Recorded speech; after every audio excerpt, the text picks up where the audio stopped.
တေချာ view site ပါရှင်တဲ့ကျေးဇူးပါညီမလေးရေအဲ့လိုလေးမှန်ပေးလို့ပေါ့နော်အခုတော့အမတဖြည်းဖြည်းနဲ့တော့အဆင်ပြေပါတယ်နော်အခုမှဒီမှာတော်တော်တောက်ဖြစ်နေတဲ့ခြီရစီလေးပေါ့နော်သူကအဆိုင်ဦးလန်းချောင်းအတွက်လဲကောင်းတယ်ဝင်းလဲမှန်တယ်အဲ့တော့အမဝင်းမမှန်သွားတော့အခုပုတ်လဲကင်းပြီးတော့အသားရည်လဲ glow တာပေါ့နော်ပြီးတော့အမတို့ကခြီရစီတောက်ရင်ရေပိုတောက်ရတယ်လေရေပိုတောက်ကတော့ရေပိုတောက်ဖြစ်တယ်ပေါ့နော်အဲ့တော့အသားရည်ကတော့အဆင်ပြေတယ်ပေါ့ညီမလေးရေဒီချီယာစီကလေလူတော်တော်များများတော့သိကြမှာပေါ့နော်သူကအမြင့်ဓာတ်တွေပါတယ်ပေါ့နော်အမြင့်ဓာတ်တွေ protein ဓာတ်တွေတခြားအာဟာရဓာတ်တွေလည်းပါတယ်ပေါ့နော်တော်တော်များများတော့သိကြမှာပါသူ့ဘလို့တောက်တယ်လဲဆိုတော့မတောက်ခင်နိုင်ဝက်လောက်ကိုရေစိမ်ထားပေးပေါ့နော်ရေစိမ်ထားပြီးဒီအစီလေးတွေကပွာလာမှာ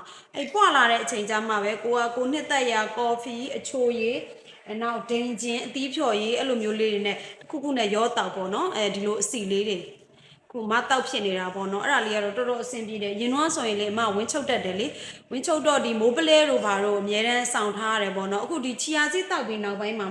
ဝင်းလုံးဝမချုပ်တော့ဘူးရှော့ရှူပဲသွားတယ်ပေါ့နော်တော်တော်လေးအဆင်ပြေတယ်ဝင်းမှန်တော့ကိုကရေလက်ပိုတောက်ဖြစ်တယ်လေဒီချီယာစီကရေဓာတ်ကိုစုပ်နိုင်တယ်စုပ်နိုင်တော့ကိုကရေပိုတောက်ပေးရတယ်အဲ့ကြတော့ရေပိုတောက်ဖြစ်တော့ကြတော့ဒီအသားရည်လဲဂလိုးလာတယ်ဒီတစ်တိတ်တွေဘာတွေအတွက်လဲကောင်းတာပေါ့ညီမလေးရေဒါမကြည့်သေးတဲ့သူအတွက်ကိုဘ ഹു တုတပေါ့နော်ပြောပြပေးတာပါချီယာစီလိုချင်တယ်ဆိုရင်လည်းအမစီမှာရောင်းတယ်ပေါ့နော်250 gram ဘူးကို12000မှာဒါ12000ဆိုတာမိုးရင်းဈေးပေါ့နော်မိုးရင်းဆိုချီယာစီကရှားတယ်လေနည်းနည်းချီယာစီစောင်းနှင်းလောက်ချီယာစီပေါ်တဲ့ချိန်ကျရင်တော့သူကဈေးပြန်ကျတယ်ပေါ့နော်ပြန်ကျတဲ့ချိန်ကျမှချပေးပါတယ်ကျေးဇူးပါနော်